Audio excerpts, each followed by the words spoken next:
Hello everyone, welcome back to my channel. आप सभी को गुड मॉर्निंग, राधे राधे। कैसे हो आप सब? आई होप कि सब बहुत अच्छे होंगे। और एक बार फिर से वेलकम है आपका न्यू ब्लॉग में। तो जी, यहाँ पे चल रही है राधा नाम की धुन। टाइम हो रहा है 6:40 का। और बच्चे अभी सो रहे हैं, तो यहाँ पे पहले मैं कपड़े धुलने के लिए डाल दूंगी। और सुबह जैसे मैं घूमने गई थी और उसके बाद आके एक्सरसाइज वगैरह की और झाड़ू लगाई और डस्टिंग की थी। बस पोछा वगैरह अभी मैंने कुछ भी नहीं लगाया है।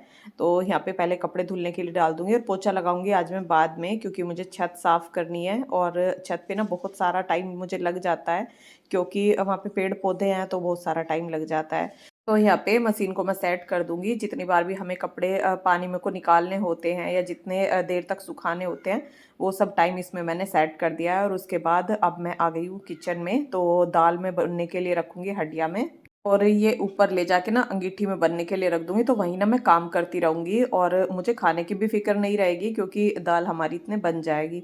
और अगर नीचे किचन में कुछ बनाऊंगी तो मुझे ऊपर से ना बार बार आना पड़ेगा। तो मैंने सोचा खाने के लिए तो वही दाल तैयार कर देती हूँ। और नाश्ता वो मैंने दही रख दी है सबके लिए, तो सब दही ले लेंगे। और थोड़ा सलाद काट दिया, तो जिसे सलाद खाना है नाश्ते में वो सलाद खा लेंगे। तो ये उड़द और चने की मैं दाल बना रही हूँ। और दोनों दालों को ना मैंने बराबर बराबर करके लिया है, उड़द को भी और चने को भी। और हंडिया की बनी हुई जो दाल होती है ना, वो सच में बहुत ही स्वादिष्ट लगती है। और इसमें ना जो प्रोटीन होता है ना, वो भी हमें 100% का प्रोटीन हमें मिलता है। और जो कुकर में दाल बनती है ना, उसमें दाल बनने के बाद केवल 7% का प्रोटीन बच जाता है। क्योंकि वो दाल ना बहुत टाइम में नहीं बनती है, वो फटाफट से बन जाती है। और ये दाल कम से कम भी ये देखिए 1.5 से 2 घंटे ये दाल बनने में ले जाती है। तो इसीलिए मैं इसको ना जल्दी ही रख देती हूँ। सुबह जैसे मुझे दाल बनानी होती है, साग बनाना होता है, तो मैं सुबह जल्दी से ही रख देती हूँ। इतने खाने का टाइम होता है ना, इतने ये तैयार हो जाती है। तो पहले मैंने अंगीठी में उपले वगैरह डाल के और आँच जला दी थी, लेकिन उसमें अभी धुआं सा हो रहा था, तो इसलिए हंडिया मैंने उस पर नहीं रखी थी। तो पहले मैंने गेहूं पीसने के लिए डाल दिया है, इतने हमारा आटा भी पिस जाएगा। और इतने मैं गेहूं डाल के आई हूँ ना, इतने वो जल गई थी। उसके बाद मैंने उस पर हंडिया रख के और यहाँ पे लग गई हूँ अब मैं पेड़ पौधे अपने कटिंग करने के लिए। तो कटिंग के लिए मैंने एक कटर मंगा रखा है, तो उससे ये आसानी से ना कटिंग हो जाते हैं। और जो बहुत ही ज़्यादा मोटी डंडी होती है ना, वो भी आसानी से इससे कट जाती है। मतलब हाथ में दर्द नहीं होता। पहले तो मैं कैंची से ही कटिंग करती थी। और ये कैंची से कटिंग करने से ना बहुत ज़्यादा मतलब दिक्कत होती है और बहुत मुश्किल से पौधे कटिंग होते हैं। तो इसलिए फिर मैंने कटर मंगवा लिया और इससे आसानी से सारी कटिंग हो जाती है। और अब यहाँ पे जितने भी गमले टूटे हुए हैं ना, उनमें से पौधे निकाल लूंगी, क्योंकि बंदर छत पे इतने आते हैं और पौधों को जैसे गमलों को गिरा देते हैं ना, तो गमला एकदम टूट जाता है। और अब बहुत सारे पौधे ना मेरे कम हो गए हैं। पहले बहुत सारे पौधे थे, मतलब पूरी छत पे पौधे पौधे रहते थे। तो छत पे भी ना इतना मन लगता है जब हम सुबह सुबह योगा करते हैं या छत पे घूमते हैं शाम के टाइम, तो बड़ा अच्छा लगता है जब पौधे लगे हुए होते हैं।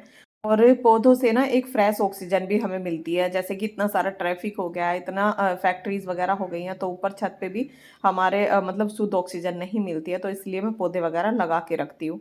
और ऊपर ही बैठ के ना सुबह सुबह योगा करती हूँ। और पौधों में ना चिड़िया आती हैं, और जो चिड़िया बोलती रहती है ना, तो मतलब मूड भी ना एकदम फ्रेश सा हो जाता है।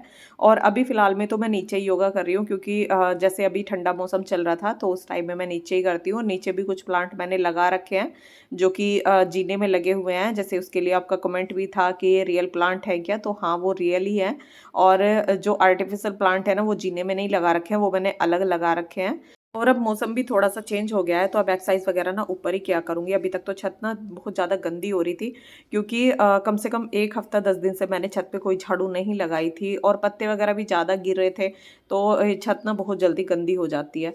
और अब जितनी भी पीली पीली सूखी सूखी पत्तियां हैं ना, सबको हटा दूंगी। और सारे पौधों की ना अच्छे से सफाई करूंगी, क्योंकि इनके अंदर बहुत सारी सूखी पत्तियां ना फंसी हुई हैं, तो इनको सबको हटा दूंगी। ये स्नैक प्लांट है, तो इसके अंदर भी बहुत सारी सूखी पत्तियां थी, तो सारी पत्तियां मैंने निकाल दी हैं। और ये मैंने ना एक डब्बे में लगा रखा है, जैसे कि प्रोटीन के जो डब्बे आते हैं उसके अंदर वो मैंने लगा रखा है। ये देखिए, गमलों को तो ना बंदर बिल्कुल भी छोड़ते ही नहीं है। जो कि सीमेंट के या मिट्टी के जो भी गमले हैं ना, बहुत सारे गमले तोड़ रखे हैं। अब आधे गमले तो ना मैं प्लास्टिक के मैंने ले लिए हैं, लेकिन प्लास्टिक के गमलों की भी ना ज़्यादा लाइफ नहीं होती है। नीचे जितने भी लगा रखे हैं वाइट गमले, वो सारे प्लास्टिक में ही लगा रखे हैं। और यहाँ पे ये बाल्टी मेरे पास बेकार रखी थी, तो मैंने सोचा एक जो गमला टूटा हुआ है उसमें से जो पौधा निकला है ना, उसे इसमें लगा देती हूँ। तो इसमें यहाँ पे नीचे मैंने छेद कर लिया है, और छेद होना ना बहुत ज़्यादा ज़रूरी होता है, क्योंकि नीचे से पौधे को एक तो एयर मिलती रहती है और दूसरा जो एक्स्ट्रा हम पानी जैसे पौधे में डाल देते हैं तो वो नीचे से निकल जाता है। तो इसलिए ये ड्रेनेज होल करना ना ज़रूरी होता है। सभी गमलों में आता है, लेकिन जब हम घर पे किसी प्लास्टिक के डब्बे में या बाल्टी में जब पौधे लगाते हैं तो तब मैं ये होल करके और तभी पौधा लगाती हूँ। उससे ना पौधे की ग्रोथ भी अच्छी होती है। और यहाँ पे ये जो माट रखे हुए हैं, ये आप कोने में देख रहे हैं, एक घड़ा रखा हुआ है, एक बड़ा सा माट रखा हुआ है। तो इनमें ना मैं खाद बना लेती हूँ। जैसे मेरे किचन के जो भी वेस्ट फलों के और सब्जियों के जो छिलके होते हैं, तो उनको लाके ना इसमें डाल देती हूँ और ऊपर से ना मिट्टी डालती रहती हूँ। तो 2-3 महीने में ना इसका खाद बन के ना तैयार हो जाता है। और बाहर से लाके ना कोई भी खाद मैं नहीं डालती हूँ। और अब तो मेरे पौधों की ना ज़्यादा कोई केयर नहीं हो रही है, क्योंकि बहुत टाइम से ना इनकी कोई गुड़ाई वगैरह भी नहीं हुई है। जो पनीर का पानी होता है, ऐसा ही कुछ लाके मैं इसमें डाल देती हूँ। कोई खाद वगैरह भी मैंने अब तैयार नहीं कर रखा था। और अब तो बहुत टाइम से ना इनको खाद भी नहीं लगाया। और आप खाद के लिए जो पूछ रहे थे ना, तो मिट्टी की एक लेयर पहले नीचे बना लें और उसके बाद उसमें ना छिलके डालते रहें और थोड़ी थोड़ी मिट्टी डालते रहो और उसको भर के और ढक के 1-2 महीने के लिए ना ऐसे ही रख दो। और गर्मी में वो खाद जल्दी बनती है, जबकि सर्दी में इतनी जल्दी नहीं बनती है। तो जितना भी उसका पानी होता है, मॉइस्चर जो छिलके वगैरह छोड़ते हैं ना, तो उनसे ही खाद ना अच्छे से तैयार हो जाती है। वो मिट्टी भी ना गीली हो जाती है जो हम उसमें मिट्टी डालते हैं। तो 2-3 महीने में ना बहुत ही अच्छी काली खाद बन के तैयार होती है और कोई पैसा भी नहीं लगता है कि हाँ, हम पैसों की खरीद के लाते हैं।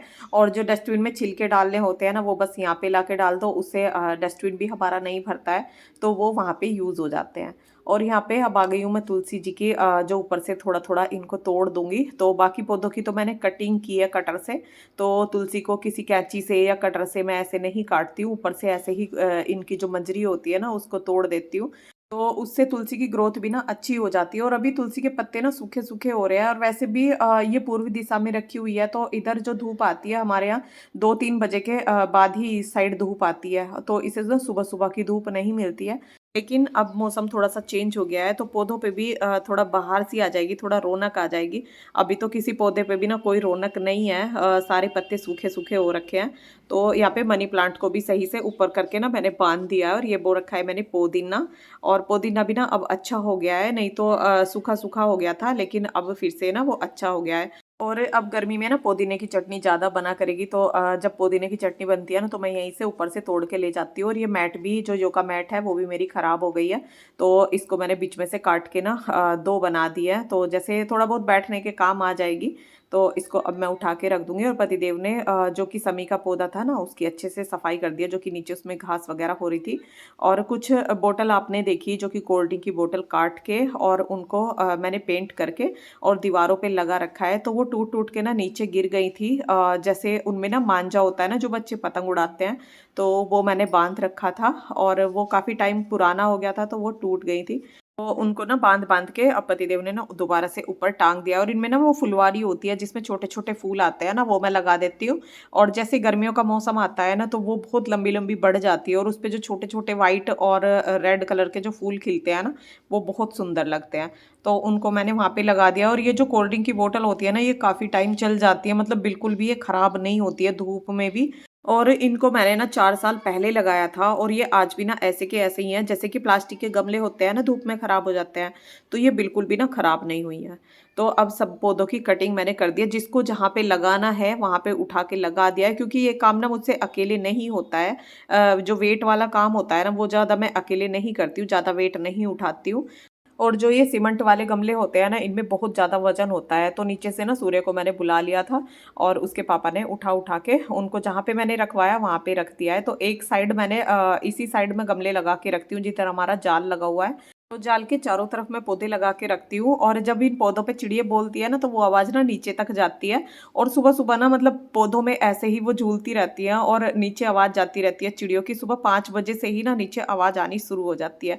तो उससे ना मुझे बहुत अच्छा लगता है जब चिड़ियों की आवाज़ मैं सुनती हूँ। और अब पूरी छत पे झाड़ू लगा के और यहाँ पे मैं आ गई हूँ रूम में। और रूम भी ना पूरा फैला हुआ है और एक स्टोर रूम जो होता है ना, उसकी तरह इसमें पूरा सामान भरा हुआ है। जो भी हमारा नीचे एक्स्ट्रा सामान होता है ना, वो सारा ऊपर आ जाता है। और यहाँ पे ये बक्सा रखा हुआ है, तो इसके ऊपर जो चादर डली रहती है ना, उसको झाड़ के और उसको मैं बिछा दूंगी। अभी 2-4 दिन जैसे हवा चली थी ना बहुत ज़्यादा, और ये खिड़की ना खुली रहती है, तो इसमें को बहुत ज़्यादा धूल मिट्टी अंदर आ जाती है।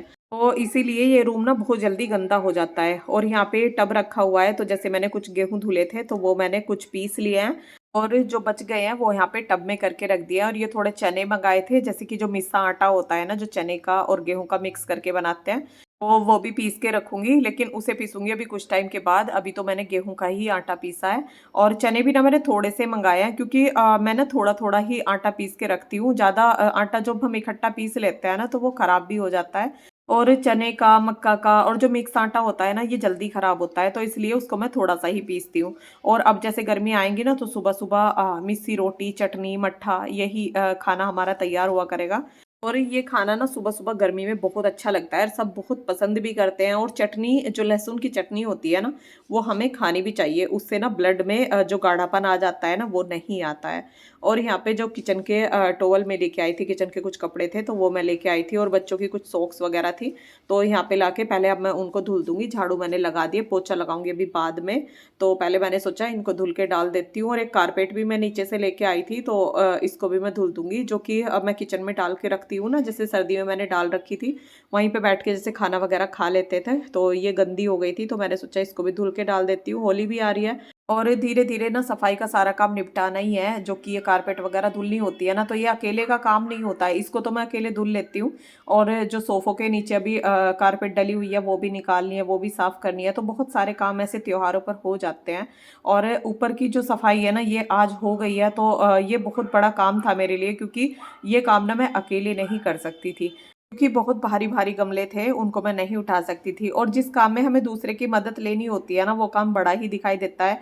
क्योंकि जब अब हमारा अकेले का काम होता है ना, उसको तो हम कभी भी कर लेते हैं, लेकिन दूसरे का भी टाइम देखना होता है, कब उनको टाइम है कब नहीं है। तो उसके अकॉर्डिंग फिर काम करना होता है। तो जो अंदर का पायदान था वो भी मैंने धुल दिया है, और अब यहाँ पे जा रही हूँ मैं पोछा लगाने के लिए। और आपका एक कमेंट था जैसे कि शर्ट के जो कॉलर होते हैं वो जल्दी से साफ़ नहीं होते हैं, वो कंफर्ट से साफ़ हो जाते हैं क्या? तो कंफर्ट से ना कोई सफाई नहीं होती है कपड़ों की, बस एक खुशबू के लिए कंफर्ट लगाया जाता है। और जैसे आपने बताया कि शर्ट के कॉलर ना साफ नहीं होते हैं सर्फ से, तो एक जो साबुन आती है, जो बादामी से कलर की साबुन आती है, वो उसमें ना एक काले से रंग की साबुन भी आती है। तो उससे ना ये मैल ना बहुत जल्दी साफ हो जाता है। और जो सॉक्स वगैरह होती है ना, जो वाइट सॉक्स वगैरह होती है, वो मैं उसी से ही धुलती हूँ। आप देखते हो जो मैं ऊपर कपड़े ला के धुलती हूँ ना, और जो किचन के टॉवल होते हैं, तो इनको जैसे चिकनाई लगी हुई होती है ना, तो वो उससे बहुत जल्दी साफ हो जाते हैं। तो वो साबुन ना मैं मंगा के रखती हूँ। और जैसे किसी कपड़े का ना दाग नहीं छूटता है, बच्चों की पॉकेट में इंक वगैरह निकल जाती है ना, तो वो भी उससे आसानी से ना ऐसे ही साफ हो जाती है। और कपड़े पे ना ब्रुश लगाने की भी ज़रूरत नहीं पड़ती, बस हाथ से थोड़ा मलने की ज़रूरत होती है, और उससे ही वो आसानी से साफ हो जाती है। और ब्रुश लगाने से ना कपड़ा थोड़ा ख़राब होता है जल्दी, तो इसलिए मैं ब्रुश से कभी कपड़े नहीं धुलती। जो किचन के टॉवल वगैरह होते हैं उन पे तो लगा देती हूँ ब्रुश, लेकिन वैसे मैं किसी कपड़े पे ब्रुश नहीं लगाती। और अभी मैंने आपको रूम दिखाया, रूम भी हमारा पूरा साफ हो गया है। और ये देखिए छत भी पूरी साफ हो गई है, जो कपड़े मैंने धुले हैं वो सुखा दिया है। और कारपेट को डाल दिया इधर दीवार पे, तो वो भी ना बहुत जल्दी सूख जाती है। और कपड़े इधर डाल दिए और छत हो गई है पूरी साफ। और अब देखो कितना अच्छा लग रहा है। और गमले सारे सही से लगा दिए, और गमले ना अब मेरे काफ़ी कम हो गए हैं, तो फिर मेरा मन भी नहीं होता है, जब बंदर नए के नए गमले तोड़ जाते हैं ना, तो फिर मैं ज़्यादा फिर मन नहीं होता लगाने का। और यहाँ पे अब मैं आ गई हूँ नीचे, तो अब मैं दाल का जो मसाला है ना वो तैयार करूँगी। यहाँ पे मैंने जीरा, धनिया और लौंग, काली मिर्च और एक दालचीनी का टुकड़ा, और ये लाल मिर्च डाली है, और थोड़ा डाल दिया हींग। और लहसुन प्याज ना कुछ भी मैं इसमें नहीं डालूंगी। और दाल का मसाला ना ऐसे ही तैयार किया जाता है, लहसुन प्याज तो हम डाल ही लेते हैं, लेकिन उसमें वो अच्छा टेस्ट नहीं आता जो कि इसमें आता है। और यहाँ पे ये सिलबट्टे पे मसाला मैंने तैयार किया है, तो इस तरह से ना खाना बनाना मुझे अच्छा भी लगता है और सेहत के लिए भी अच्छा रहता है। तो यहाँ पे ये मसाला मैंने पोंछ लिया है, इसको मैं डाल दूंगी दाल में। और दाल में कोई तड़का वगैरह कुछ भी मैं नहीं लगाऊंगी, और इससे ही ये दाल ना बहुत ही ज़्यादा स्वादिष्ट लगती है। और इस दाल में और कुकर की दाल में कितना फ़र्क होता है, ये 24 घंटे अगर आप बिना फ्रिज के इसको बाहर गर्मी में रखोगे ना, तो ये दाल बिल्कुल भी ख़राब नहीं होने वाली। और कुकर की बनी जो दाल होती है, और उसे हम अगर शाम तक ऐसे ही किचन में छोड़ देते हैं ना, तो वो शाम तक ख़राब हो जाती है अगर हम सुबह दाल बनाते हैं। तो इसलिए हंडिया की और कुकर की दाल में ना बहुत ज़्यादा फ़र्क होता है। और यहाँ पे अब मैं दे रही हूँ पौधों को पानी। बीच में मैं मसाला पीसने के लिए चली गई थी, छत वगैरह पूरा साफ़ करके, और नीचे से जो कपड़े मैंने सुबह धुलने के लिए डाले थे ना, वो भी धुल गए थे, तो उनको मैं ऊपर ले आई हूँ। मसाला पीस के लिए आई थी, क्योंकि दाल भी हमारी तैयार हो गई है। और मसाला डालने के बाद ना थोड़ी देर इसे ऐसे ही खदकाऊंगी, तो जब ही दाल में ना अच्छा टेस्ट आएगा। तो यहाँ पे सभी पौधों को पानी देके और अब मैं सुखा दूंगी कपड़े। कमरा भी ऊपर का साफ हो गया है, और छत भी हमारी पूरी साफ हो गई है। और ये छत का ही काम मुझे ज़्यादा लग रहा था, जो कि नीचे की सफाई तो हम वैसे भी डेली भी करते रहते हैं, लेकिन छत जो होती है ना, वो डेली साफ नहीं होती है। और जब मैं पौधों की कटिंग करती हूँ ना, तो हाथ भी ना मेरे पूरे छिल जाते हैं। तो यही काम ज़्यादा था, तो ये आज हो गया। अब तो बस नीचे बेडशीट वगैरह मुझे चेंज करनी है, थोड़ा-सा जो डीप क्लीनिंग करनी है, वो करूँगी कल। और यहाँ पे अब मैं नहा के आ गई हूँ, तो बालों की बनाऊँगी चोटी। और ऊपर से आके ना पहले मैंने पोछा लगाया, और जब ऊपर की मैं सफाई करती हूँ ना, तो नीचे की सफाई ऐसे ही छोड़ देती हूँ, क्योंकि ऊपर से थोड़ी धूल नीचे आती है। तो इसलिए पोछा नहीं लगाया था, झाड़ू लगा के, जो सुबह की झाड़ू लगाती हूँ ना, वो लगा दी थी। और बस आके अब पोछा लगाया है, और जो सेंटर टेबल है, डाइनिंग टेबल है ना, उन पे थोड़ा कपड़ा लगाया है, क्योंकि थोड़ी जाल में को ना धूल आ जाती है। जाल बंद रहता है, लेकिन उसके बाद भी ना थोड़ा बहुत आ ही जाती है धूल। और अगर थोड़ी-सी भी धूल मुझे कहीं दिखाई देती है ना, तो मुझे ऐसा लगता है जैसे कि मैंने कोई सफाई नहीं की है। तो इसलिए ना वहाँ पे फिर मैं दोबारा से कपड़ा लगाती हूँ, और यहाँ पे मैं बालों में लगा रही हूँ तेल, और बाल जैसे फूले-फूले हो जाते हैं, और पीछे से बिल्कुल ऐसा लगता है जैसे कि मैं बालों में ना पूरी ढक गई हूँ। तो यहाँ पे अब मैं बना लूँगी इनकी चोटी, जो कि टाइट-टाइट करके मैं चोटी बनाती हूँ ना, वो चोटी बना के। और आज ये पहना है मैंने गर्मी का सूट, जो कि सर्दी में ना पहली बार अब मैंने गर्मी का सूट पहना है, और अभी तक सारे मैं सर्दी के ही सूट पहन रही थी। लेकिन ये इनर वाला है, तो आगे फिर मौसम में ना पहना भी नहीं जाता है, जब ज़्यादा गर्मी पड़ती है ना, तब ये बिल्कुल नहीं पहना जाता। और इस सूट के लिए आपका कमेंट था कि दीदी आपके सूट ना बहुत अच्छे लगते हैं, मेरा भी मन होता है पहनने का। तो आप सूट क्यों नहीं पहनते हैं? जैसे हाँ, होता है किसी-किसी कास्ट में साड़ी ज़्यादा पहनते हैं, सूट कम पहनते हैं। लेकिन जो अपने आप को अच्छा लगे ना, वो पहनना चाहिए, और हमारे उसमें तो ज़्यादा सूट ही पहनते हैं, जब हम कहीं जाते हैं ना, तभी साड़ी वगैरह पहनते हैं। और अपने मन से सब कुछ पहनना चाहिए, एक बंधन नहीं रखना चाहिए कि सूट पहनना है तो सूट ही पहनेंगे, साड़ी पहननी है तो साड़ी पहनेंगे। और सूट का पहनावा ना कोई ऐसा नहीं है कि इसे देख के ना कोई हमें टोकेगा या कोई कुछ बोलेगा, क्योंकि सूट का पहनावा तो अच्छा माना जाता है, और इसमें कोई शरीर नहीं दिखता है। और जो शरीर दिखने वाले जो पहनावे होते हैं ना, उन्हें तो बहुत कम ही लोग पसंद करते हैं, नहीं तो ज़्यादातर जो पहनावा पसंद करते हैं ना, वो हमारा शरीर ना पूरा ढका हुआ होना चाहिए। और यहाँ पे अब मैं आ गई हूँ खाना लेके, और खाना आपने देखा बिल्कुल ही सिंपल और सादा खाना हम लोग खाते हैं। तो यही खाना हमारी हेल्थ के लिए भी अच्छा होता है। और खाना भी हमारा बिल्कुल टाइम पर हो गया है, जैसे कि 11 साढ़े 11 बजे के करीब ना हमारा सुबह का खाना हो जाता है। और छत की सफाई का काम आज एक्स्ट्रा था, लेकिन मैंने अपने कामों को ना उस तरीके से मैनेज किया कि हमारे काम भी हो जाए और हमारा खाना भी टाइम पर हो जाए। और बच्चों के एग्ज़ाम चल रहे हैं, तो अभी बन्नू घर पे ही था, आज उसकी छुट्टी थी। और अब वीडियो रोक लेते हैं यहीं पे। वीडियो पसंद आया हो तो वीडियो को लाइक करना, और जो चैनल पर नए हैं और चैनल को सब्सक्राइब नहीं कर रखा है, तो प्लीज़ चैनल को सब्सक्राइब कर लेना। मिलते हैं फिर एक नए व्लॉग के साथ, तब तक के लिए राधे राधे।